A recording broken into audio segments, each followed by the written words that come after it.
नमस्कार, day today news Bharat देख रहे हैं आप। मैं हूं आपके साथ Poonam.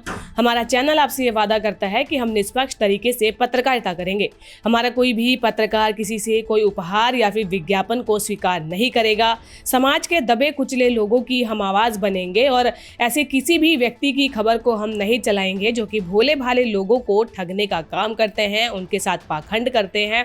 Day today news Bharat आपसे ये वादा करता है कि हम लोकतंत्र के चौथे स्तंभ को मजबूत करने का प्रयास करेंगे। और अब बात फ्रांस की कर लेते हैं, जहां पर लोग अपनी ही सरकार के खिलाफ सड़कों पर उतर आए हैं और हालात तो ऐसे हो गए हैं कि पेरिस में मौजूद एफिल टावर को जो है बंद ही करना पड़ गया। सवाल यह है कि आखिरकार ऐसा क्यों हुआ।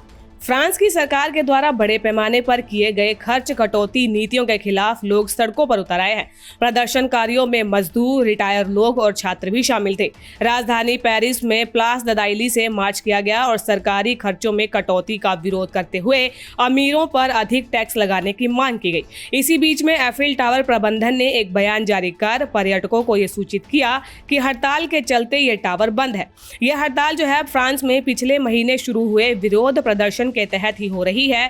फ्रांस के आंतरिक मंत्रालय ने बताया है कि देश भर में 1,95,000 लोग सड़कों पर उतरे हैं, जिसमें कि 24,000 सिर्फ पेरिस से ही थे। इन प्रदर्शनों का असर क्षेत्रीय रेल सेवाओं और स्वास्थ्य सेवाओं पर पड़ा है, जबकि पेरिस में मेट्रो सेवाएं लगभग सामान्य ही रही, लेकिन कई ट्रेनें जो हैं सीमित क्षमता में चल रही थी। कई शिक्षकों, स्वास्थ्य कर्मियों ने भी हड़ताल में हिस्सा लिया। हजारों प्रदर्शनकारियों ने सरकार की अगले साल के बजट में किए जाने वाले बड़े पैमाने की कटौतियों के खिलाफ फ्रांस भर में मार्च किया है। फ्रांस की जो ट्रेड यूनियन है वो लगातार वहां के राष्ट्रपति और प्रधानमंत्री पर दबाव बनाने का काम कर रही हैं, ताकि ये जो बजट में कटौती की नीति है इस पर प्रधानमंत्री और राष्ट्रपति दोनों मिलकर एक बार के लिए सोच विचार जरूर करें। यूनियन नेताओं की मांग है कि सार्वजनिक सेवाओं पर अधिक खर्चा किया जाए, सरकार का रिटायरमेंट एज बढ़ाने का फैसला वापस लिया जाए, अमीरों पर ज्यादा कर लगाया जाए। बीते महीने देश भर के छोटे बड़े शहरों में 5 लाख से अधिक लोगों ने मार्च किया था।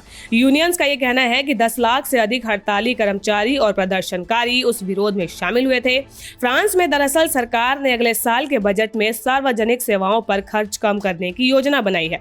यूनियन और लोगों की मांग है कि शिक्षा, स्वास्थ्य और अन्य सार्वजनिक सेवाओं पर कटौती ना हो। वे चाहते हैं कि अमीरों पर ज्यादा टैक्स लगाया जाए ताकि आम जनता पर बोझ ना पड़े।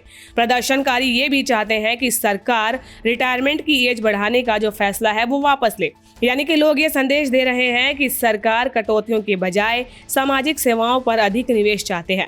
नैंटेस में विरोध प्रदर्शन में शामिल हुए डोमिनिक मेनियर ने कहा कि हमें यह लड़ाई जारी रखनी होगी, भले ही हम में से ज्यादा लोग ना हो। हर बार हमें एक दिन का नुकसान होता है, लेकिन लोकतंत्र आमतौर पर इसी तरीके से आगे बढ़ता है। सीजीटी यूनियन ने कहा कि फ्रांस में 240 से अधिक जगहों पर प्रदर्शन होने वाले थे। हालांकि यहां पर व्यवस्था को बनाए रखने के लिए 76,000 से अधिक पुलिस अधिकारियों को तैनात किया गया था। देश विदेश से जुड़ी ऐसी ही कुछ अन्य खबरों को जानने के लिए बने रहिए डे टुडे न्यूज भारत के साथ और चैनल को लाइक, शेयर और सब्सक्राइब करना बिल्कुल भी ना भूलें। नमस्कार।